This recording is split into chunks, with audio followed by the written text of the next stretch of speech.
Sup? Okay, part two. So, out of the fourth generation, IVE is the most consistent group that was consistently liked by the public. So, consistently liked by the public. So, ITZY and I Will Die on This Hill. I would die, get buried, reincarnate, rise, and die again. Like I just walked out of the Old Testament. Or is it the new one? I don't know. I didn't read the Bible. But, like, ITZY is consistent. You may not like everything, but ITZY is consistent.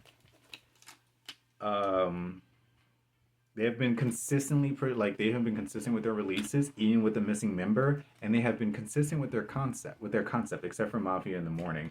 And side tangent, everybody hates Icy, but y'all like Mafia in the Morning.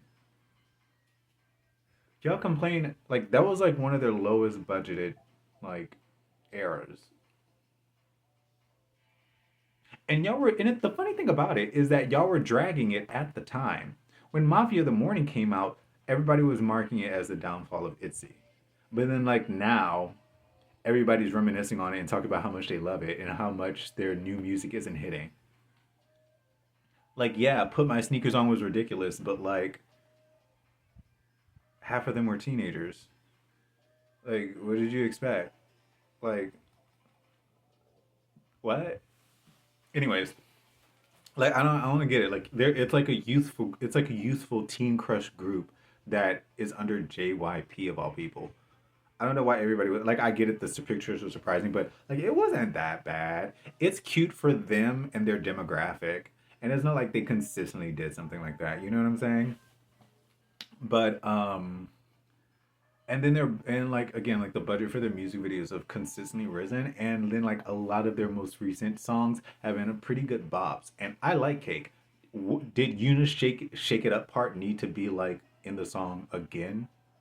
Yes, it absolutely did. I can't believe they only used that one time in the song. Did I stop listening to the song because I it was only in there one time? Yes, but that doesn't disprove my point that it's actually that it's a kind of a bop. And I think people don't appreciate that because everyone has been trying to, ever since the bubble burst of fourth gen, and it sort of catapulting into fifth gen a little bit earlier than expected, and with new genes shifting the landscape, um, everyone's kind of like rushing to like switch themselves up and make themselves more interesting. Was trying to rush and make themselves more interesting, while ITZY were remaining consistent with their concept. And whether you like it or not, it stands out and it's noticeable, but it's not necessarily jarring, and it's they're not following trends. I and this is coming from someone who I'm like I don't stand ITZY. I don't stand ITZY. I don't have the patience to just like go through their track list. And because when they debuted, they were very young, so I wasn't gonna resonate with their like songs with their B sides anyways, just because of my age. But they're a little older now. But like they are going. I feel like they're one of the more stable groups in the current generation because they're just consistently being themselves, and like clearly they're making money because JYP keeps giving them comeback after comeback, and they're always on tour or something. Like there's always performance videos going viral of them on TikTok. So um, but they didn't consistently stay in the public's good graces throughout the fourth generation. But the only group that did do that was I. And so that them being the only group that sort of led the generation and started the trend, because before New Jeans came in with basically the clean girl aesthetic and being soft and demure, ITZY, I mean not ITZY, I were doing the exclusive rich girl aesthetic. You know, that pristineness that was like above the corporate girl aesthetic from Gen 3, because like it's like every generation has an aesthetic like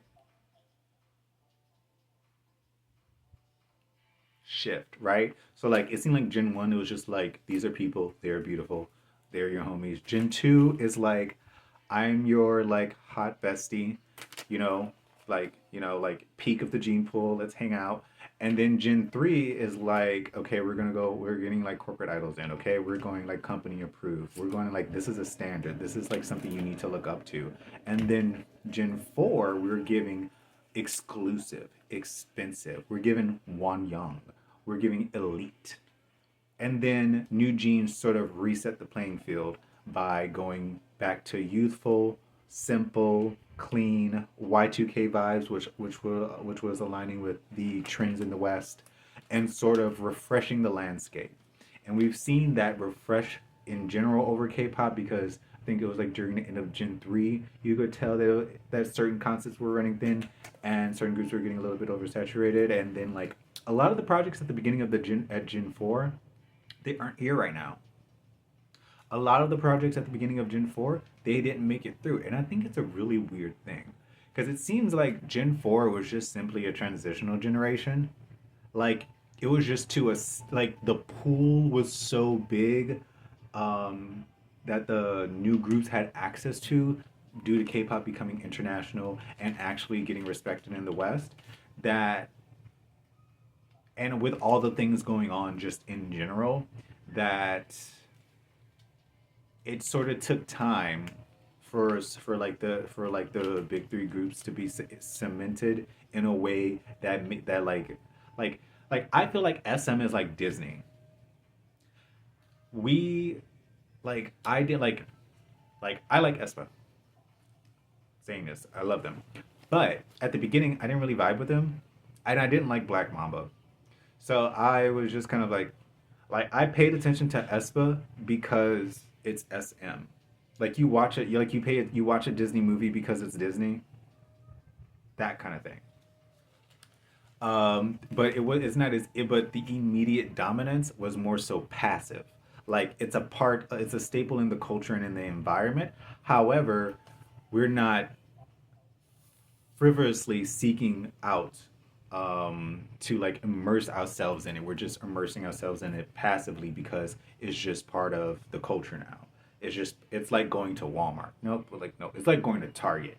You know what I'm saying? It's just part of the culture, but you don't really think about it. But like you would intentionally go to Whole Foods. You know what I'm saying? Um,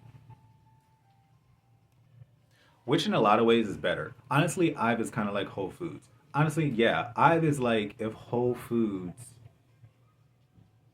had as many people like uh not like not like tax bracket wise, but I'm talking about like customer base like numbers wise.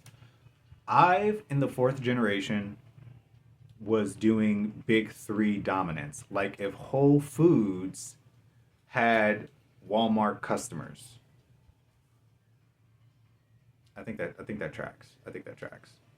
Anyways, and I'm talking about the amount of customers, not the demographic. I mean, I think I stated that, but whatever. My brain is moving to the next thing. But now in the fifth gen, we see like the beginning of the fourth gen was like the EDM era, which like I called that from like the beginning because I knew that like that was an era that was only gonna last 2 to 3 years tops. And y'all wondering where the groups were, but like they made their concept specifically for that era, and all of their entire sound was specifically catered to that. Y'all like, where's Everglow? I don't know where Everglow is.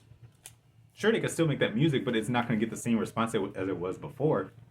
And they didn't slowly phase into a different or an adjusted sound to move with the times. They just sort of were just like ghosts. They got the they got the they got the two hit wonder sexy girl group mid tier treatment to where like after their initial splash and their initial hype, they just sent them to perform at the military bases and entertain the Korean soldiers. I saw a lot of videos of that. Like they're good pump hype up songs, so I understand why you would want them to perform for the military. Um, but okay, nine part three. I'm talking a lot today, but hey, I haven't made content in like a minute.